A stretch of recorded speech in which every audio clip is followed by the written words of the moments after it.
করে। আপনি দক্ষিণ বেতকাশি কি দিয়েছেন? কি জবাব দেবেন আপনি? কি জবাব দেবো আমি? দক্ষিণ বেতকাশির মাটি আমার মতো একজন অধমকে জন্ম দিয়েছেন যে আমি দক্ষিণ বেতকাশিকে কিছুই দিতে পারিনি। এই ব্যর্থতা মাটির কাছে, এই ব্যর্থতা আমার মায়ের কাছে, এই ব্যর্থতা আমার সন্তানের কাছে, এই ব্যর্থতা আমার স্ত্রীর কাছে। আমার স্ত্রী এখানে আছেন।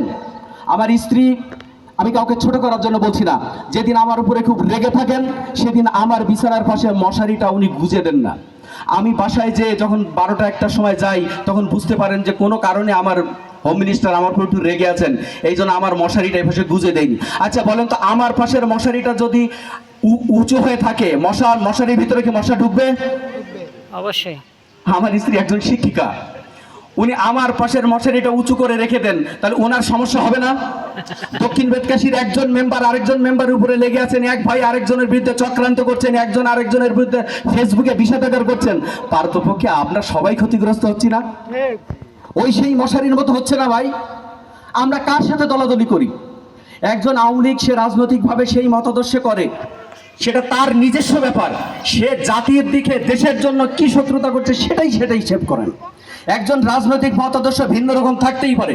আমি একটি রাজনৈতিক দলে বিশ্বাস করি, আমার একটি রাজনৈতিক দলের সদস্যপদ আছে, তার মানে আমি দক্ষিণ বেতকাশির বাইরে কেউ না।